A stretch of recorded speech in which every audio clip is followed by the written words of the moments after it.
नमस्कार, मैं doctor S के Gulati, plastic and cosmetic surgeon from Kanpur. आज आपसे बात करूंगा बालियां या झुमके पहनने के कारण कटे हुए कान की रिपेयर के बारे में। बालियां या झुमके पहनने से धीरे धीरे कान कट जाते हैं और कभी कभी ये पूरी तरह कट जाते हैं और बालियां या झुमके गिर सकते हैं। इस समस्या को लेकर महिलाएं काफ़ी परेशान रहती हैं और इसकी रिपेयर चाहती हैं। ये रिपेयर बड़ी ही आसानी से लोकल एनेस्थीसिया में सुन करके की जा सकती है।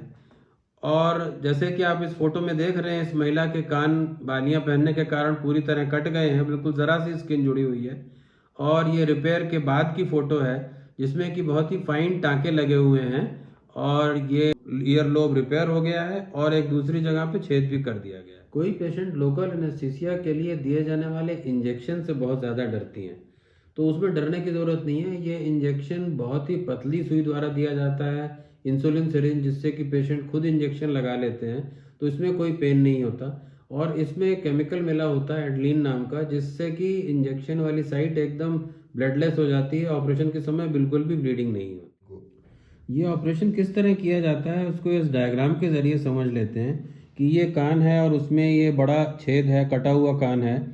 तो पहले तो लोकल एनेस्थीसिया देने के बाद जब कान सुन्न हो जाता है तो उसकी मार्जिन्स को फ्रेश कर लेते हैं कट के द्वारा, और क्योंकि इसमें एडलिन लगा होता है तो कोई ब्लीडिंग नहीं होती।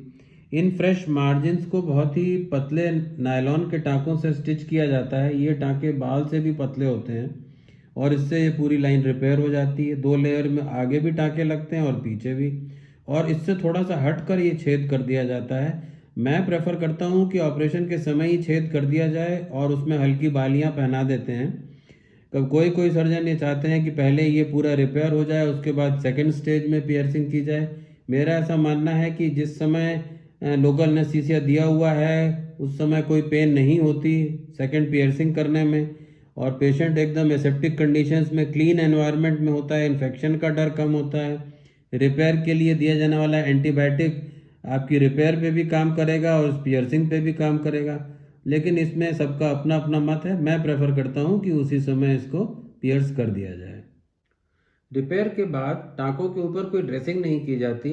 टाँकों को एक पतली कॉटन की लेयर जो कि टिंचर बेंजोइन में सोक करी हुई होती है उससे कवर कर देते हैं, और इसके बाद आप नहा धो सकते हैं, साबुन पानी उस पर लगा सकते हैं। टिंचर बेंजोइन की वजह से यह कॉटन हटता नहीं है और 5 से 7 दिन के बाद टाँके निकाले जाते हैं। और इस टाँकों को निकालने में भी कोई पेन नहीं होता। बहुत सारे पेशेंट इन टाँकों के निकालने से बहुत डरते हैं, लेकिन ये टाँके इतने महीन होते हैं, बाल जितने पतले, कि इनको निकालने में बिल्कुल भी पता नहीं चलता। और उसके बाद 6 हफ्ते बाद आप दूसरे अपने मनचाहे ईयर रिंग पहन सकते हैं। और कभी कभी महिलाएं किसी ओकेज़न या मैरिज वगैरह के बिल्कुल पहले आती हैं कि अब इन छेदों को आप रिपेयर कर दीजिए, तो ये ठीक नहीं है।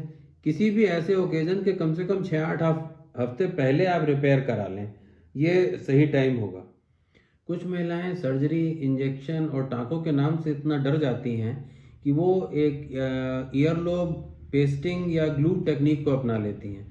इस टेक्निक में ये किया जाता है कि जो आपका एनलार्ज होल है उसकी मार्जिन पर एक तीली के द्वारा ट्राई क्लोरोएसिटिक एसिड या TCA लगा दिया जाता है, जिससे वो मार्जिन जल जाती है। और उसके बाद उस पर टेप लगा दिया जाता है, हफ्ते भर तक टेप लगा रहता है, और जलने के बाद वो मार्जिन आपस में चिपक जाती है। इससे कान जुड़ तो जाते हैं, लेकिन कभी कभी 2-3 बार भी ये एप्लीकेशन करना पड़ता है। कान जुड़ जाता है लेकिन स्कार की क्वालिटी उतनी अच्छी नहीं होती, जो कि फाइन टाँकों से आती है। उतना अच्छा स्कार इस टेक्निक में नहीं आता है। तो इस तरह आप सर्जरी, इंजेक्शन और टाँकों से तो बच जाती हैं, but at the cost of a fine quality scar. तो अब ये चॉइस आपकी है कि आप क्या चाहती हैं। ये टेक्निक थोड़े सस्ते में हो जाती है क्योंकि इसके लिए कोई ट्रेनिंग की ज़रूरत नहीं होती, नॉन क्वालिफाइड लोग भी इसको कर सकते हैं। तो अब आपको ये चूज़ करना है कि आप क्या चाहती हैं। अगर फाइन क्वालिटी स्कार तो सर्जिकल टेक्निक से ही आता है। रिपेयर के बाद सभी महिलाएं ये पूछती हैं कि कान दोबारा तो नहीं कटेगा।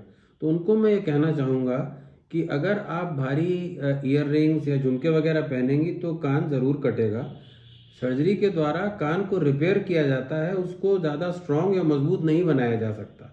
अगर आप कान को दोबारा कटने से बचाना चाहती हैं तो आप हल्के ईयर रिंग पहने, या अगर भारी पहने तो चेन की सपोर्ट से पहने, या सिलिकॉन बेस्ड ईयरलोब सपोर्ट पहने।